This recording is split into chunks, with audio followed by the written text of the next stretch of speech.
Então, o Yin Yang se refere à dualidade de todas as coisas.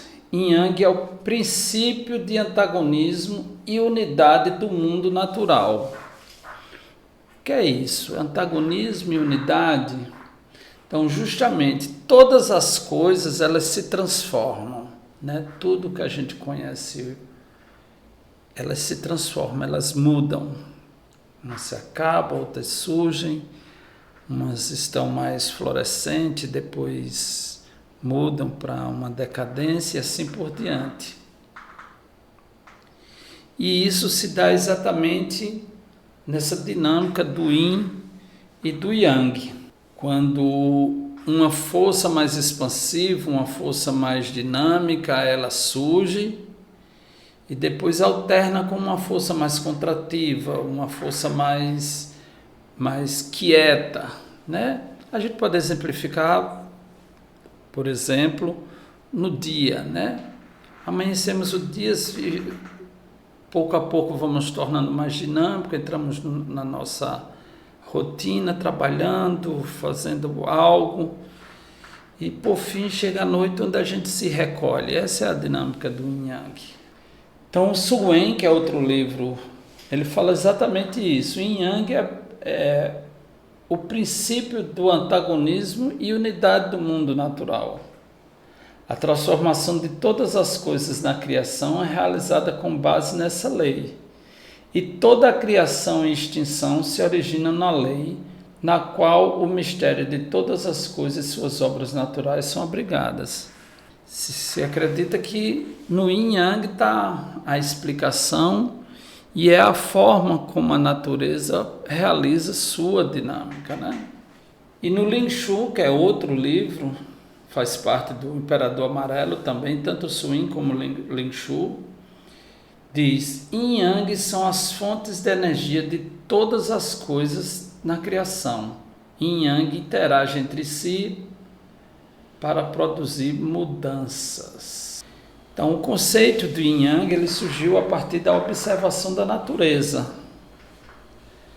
né? Se fala que Yin Yang, primeiramente, foi se referido como o lado claro e o lado escuro da montanha, e essa alternância que há quando o Sol faz o seu translado, né? Durante o dia, onde o lado escuro e o lado claro vão se alternando. E foi bastante estudado no taoísmo, principalmente no livro chamado I Ching. Então, o Yin Yang representa a dualidade existente em tudo que existe no universo e suas manifestações. Quer dizer, tudo que existe, de uma certa forma, é uma representação ou funciona de acordo com as alternâncias de Yin e Yang. O Yin Yang é uma manifestação natural. Também pode ser considerado como um estágio de um movimento cíclico. Ou pode ser visto também como níveis de desenvolvimento. Este é o símbolo que a gente chama de Tai Chi. Muita gente conhece como o símbolo do Yin Yang, ou como o símbolo do bem e do mal, né? Mas o nome desse símbolo se chama Tai Chi, ou Tai Chi. E ele representa exatamente as formas como o Yin Yang se relacionam entre si, como se dá o equilíbrio do Yin Yang. Mas na frente estudaremos esse símbolo de maneira mais aprofundada, tá? Então, existem as relações entre Yin e Yang. Nos fenômenos naturais, podemos classificar, digamos assim, o Yin e Yang. Por exemplo, a Lua seria mais Yin, enquanto o Sol mais Yang. Por quê? A Lua não possui luz própria. O Sol possui luz própria. O Sol é luminoso, a Lua é mais escura, né? O Sol, dia, Lua, noite.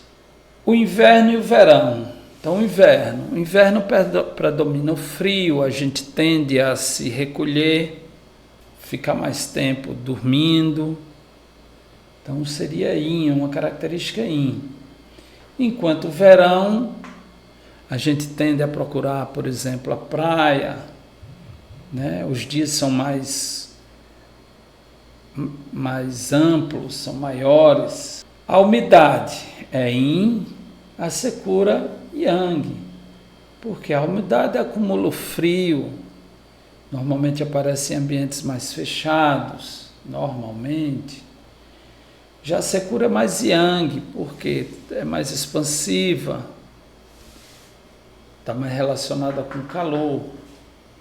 O feminino é mais yin, porque abriga, o feminino abriga, digamos assim, a nutrição, o gerar, enquanto que o masculino seria o batalhar, o mais se expandir. O contrátil e o expansivo, o contrátil é o yin e o expansivo é yang. Cooperativo e competitivo, então o yin seria mais para cooperação, tem mais a ver com agregação, enquanto que o yang é mais competitivo, quer dizer, mais de expansão, de dinâmico, né? O yin é mais intuitivo, enquanto o yang é mais racional. O yin seria uma ecoação, quer dizer, pensando no todo, no ambiente, tudo, enquanto o yang seria uma ego-ação, quer dizer, pensando no si mesmo.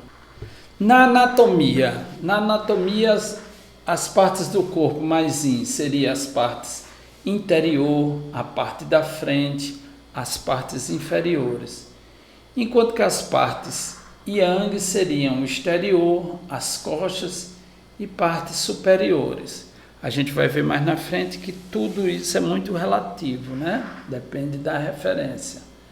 Em termos de tecidos e órgãos, ossos, tendões e vísceras são mais yin, enquanto yang é mais a superfície da pele, os cabelos, os órgãos. Em termos de atividade, o sangue, a constituição, a quietude e a fraqueza tem a ver com yin, enquanto que o chi, que a gente vai ver mais na frente, a defesa, a agitação, a força tem mais a ver com o yang. Pegando apenas órgãos e vísceras, a gente vai ver que os órgãos eles são mais yang, são mais yin, e as vísceras são mais yang. Então os órgãos como pulmão, coração, fígado, baço, pâncreas, rim e pericárdio, eles são considerados mais yin. Por quê?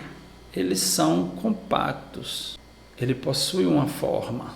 As vísceras elas são consideradas mais yang, porque elas são ocas e elas têm contato com o exterior, enquanto os órgãos não têm um contato claro com o exterior.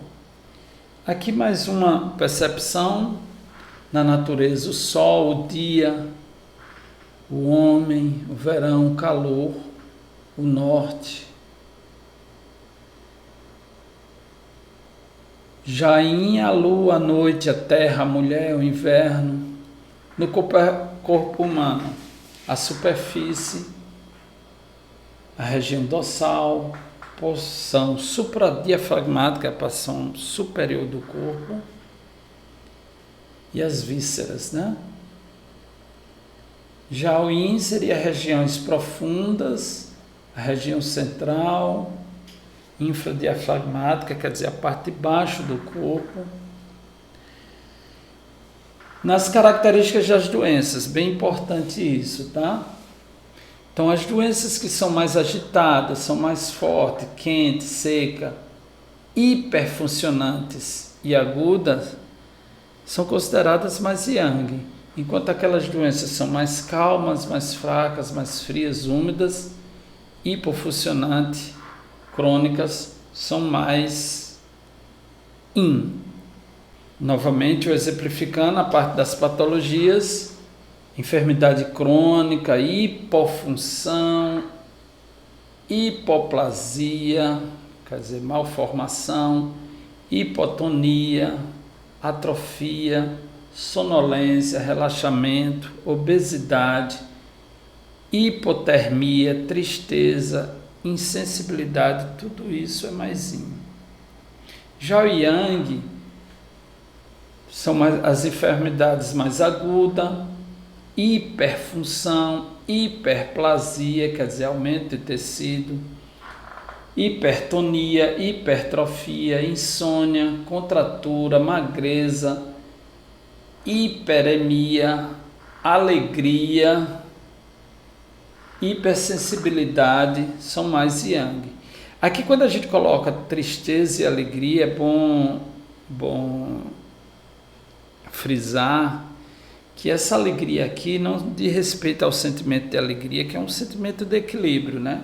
Mas aquele estado exaltado, né? Fora de equilíbrio. E a gente pode ver, comparar, né? Com a questão dos hemisférios cerebrais.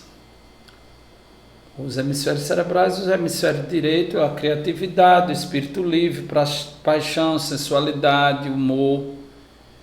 Então seria o artístico, intuição, seria o cérebro yin. Enquanto o esquerdo é mais científico, mais lógico, mais analítico, estratégico, matemático, né? Seria mais yang. Enfim, antes de passar para yin e yang, as fases da vida, tudo que é mais expansivo, tudo que é mais luminoso, tudo que é maior, tudo que está para cima, tudo que está agitado, a gente pode caracterizar como yin, como yang. Já o yin seria tudo que está mais recolhido, tudo que está mais para dentro, que está mais calmo, que está mais tranquilo, que está mais escuro, que está mais para dentro, né? Tudo isso é yin, certo? Então, quando a gente vai fazer as distinções entre yin e yang, a gente vai ver essas características. Isso está mais expansivo, isso está mais recolhido, isso está mais agitado, isso está mais vermelho, isso está mais claro, né? E a gente pode distinguir.